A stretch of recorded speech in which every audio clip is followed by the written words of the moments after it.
people of YouTube. Hello, silver stackers. Hello, coin roll hunters. Welcome to my little corner of the internet.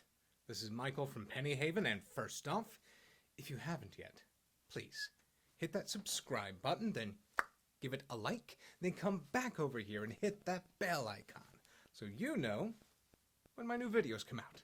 Oh, also, hit that join button down below. You'll find out all the cool perks you can have access to if you become a channel member. One low price. What is it, like $3.99? Check it out.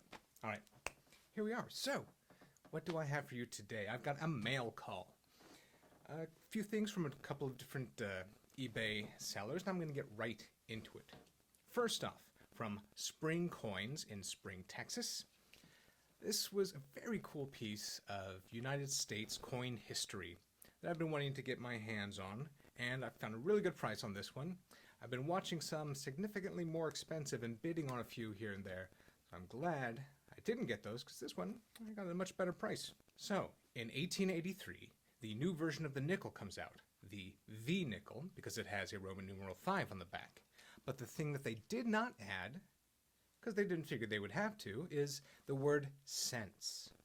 So, what you have is a coin with a big Roman numeral 5 on the back, and you just have to assume it's a nickel. But people got the bright idea to go ahead and plate these with gold, and then pass them off as $5 gold pieces, which is worth a significant amount more than a nickel. So what you have is a racketeer nickel.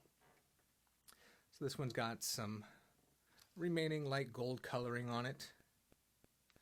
So people passed a number of these successfully back in the day, and it was such a big deal that the United States redesigned the nickel for the next year and added the word cents to it. It wasn't even the next year. You can find 1883 without cents and with cents. So go. It's actually the with cents is the far more rare version of the nickel. So just a cool piece of history.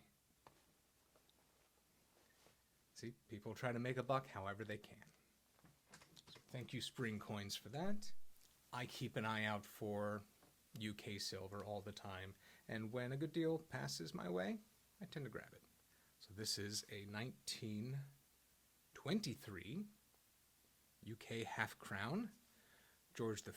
This one is 50% silver. They were sterling up until 1920. And you may remember that I've been keeping an eye out for type coins for an upcoming 19th century US typeset. I already have one of these, but this one struck my fancy because it's a little unique. So this is an 1865 2-cent piece that someone has...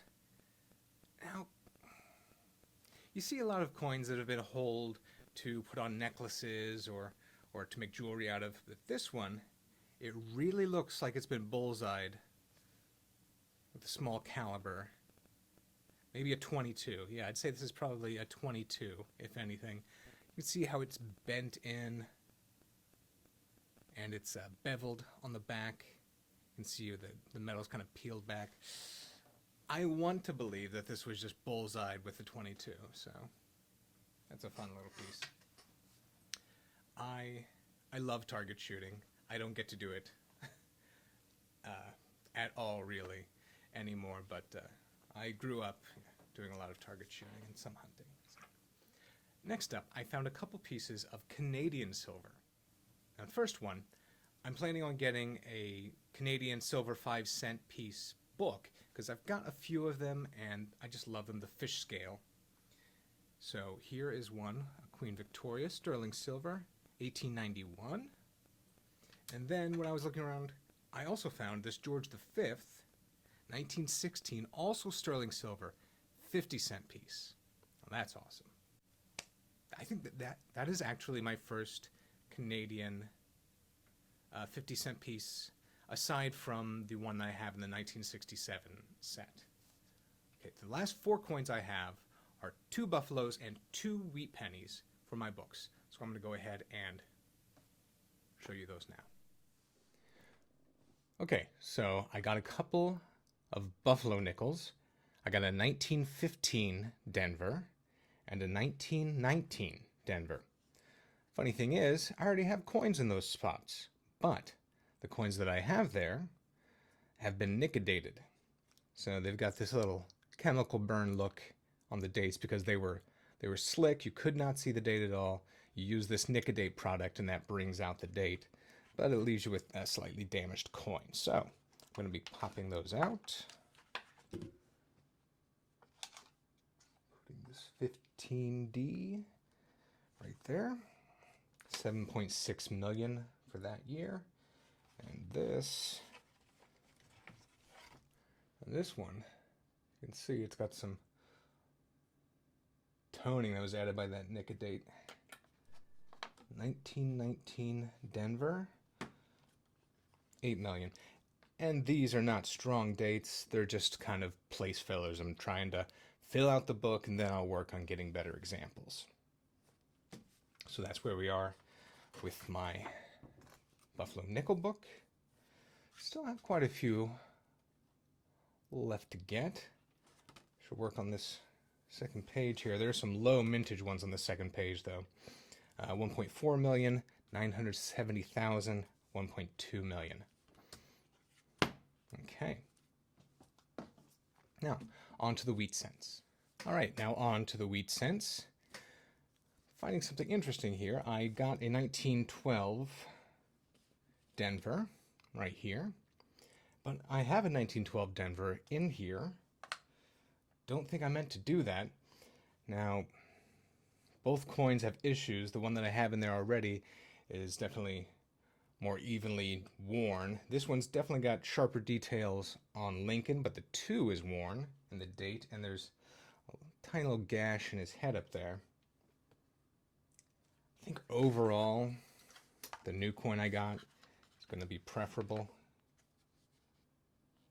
Sharper details overall. So now I've got an extra 1912 Denver.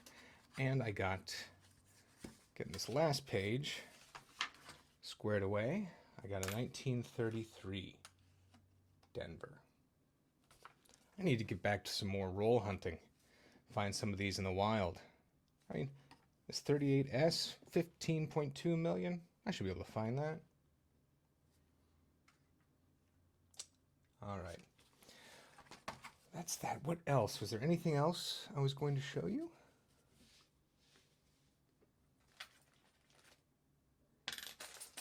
There was, but I don't know what happened to it.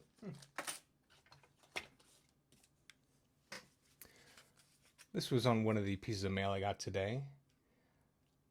Nice stamp, but it was actually postmarked on Earth Day, so I cut that off. I thought it was kind of interesting.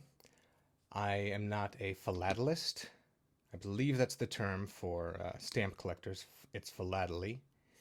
But I thought that was pretty cool. It's got the Earth, stamped Earth Day.